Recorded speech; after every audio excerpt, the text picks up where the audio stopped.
My name is Layton Warn.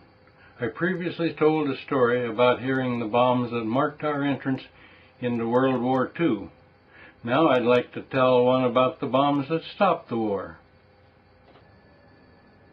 I had been in the Army for over 5 years on my birthday, August 4th, 1945, and it was a good time for a review. A war-weary world was just beginning to see a thinning of the clouds of war, but the storm was not over yet. Although Germany had been defeated, there was still at least one big task ahead, that of defeating the Japanese military machine.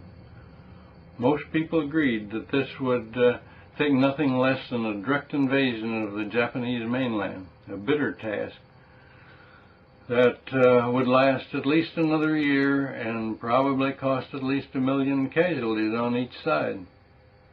There was one other small cloud on the horizon. The Soviets seemed not to want to go home unless they could take everything with them. Would we have to fight them too? It seemed quite possible that the war could go on forever and ever, but it would be nice to get a few years' respite. But 2 days later came a belated birthday present. It was a stunning announcement that a single bomb, called an atomic bomb, had been dropped on the port of Hiroshima and had wiped out most of the city. Just one bomb. It electrified the nation. Imagine being in the midst of a war with no sure end in sight, and here was something that might end it immediately. That is, if it was really true. Well, the report was true, but the war did not end that day, nor the next. The war went on as if nothing had happened. Battles were still being fought, and people were still dying. Tension mounted. People were glued to their radios. The next day another bomb was dropped on Nagasaki. Well, that should do it.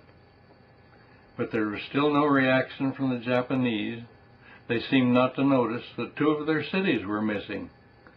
Hope started to turn to disappointment. What was going on? Days passed.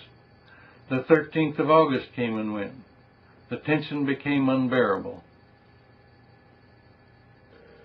But on the 14th, after some agonizing last-minute delays, the hoped-for announcement finally came. The war was over. The bombs had stopped the war in its tracks.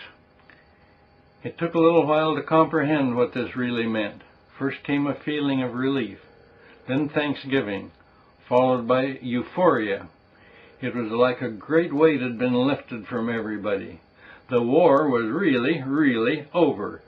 We could look forward, going to school, getting a job, raising families, living to a ripe old age. All the things we dreamt about but might never have. We could go home. Surely the world would forever remember this great day, August the 14th, the day the nightmare ended. Later that evening, as I was walking out of the Barksdale Field gate to participate in the celebration that was already well underway, I watched a string of planes slowly coming in for a landing. I'd seen this sight many times before, but this time the sight had a special meaning. I had the feeling it was symbolic of the day's events. It was a sort of laying down of arms. Their work was done. They no longer served any purpose. In fact, none of us did. I was a civilian just 1 month and 2 days later. At the time, most people had no doubt that the dropping of the bombs was the proper thing to do. Wars don't usually stop until one or both sides have been beaten to near exhaustion. These bombs certainly shortened the war and saved millions of lives. But since then, some think that President Truman shouldn't have dropped the bombs at all, that it was done with evil intentions just to kill innocent civilians. To those of us who were around at the time, the charges seem ridiculous. The cities were real military targets. There were fewer casualties from these bombs than from many other air raids, but there was just one bomb each time instead of hundreds. Also, it is hard to believe evil of this man who later helped Japan become the great nation that it is today.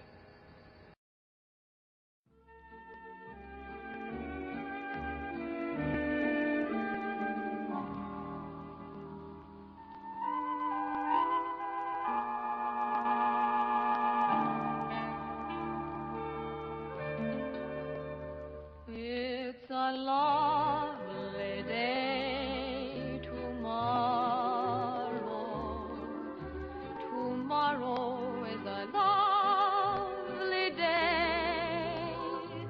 Come and feast your tear-dimmed eyes on tomorrow's clear blue skies. If today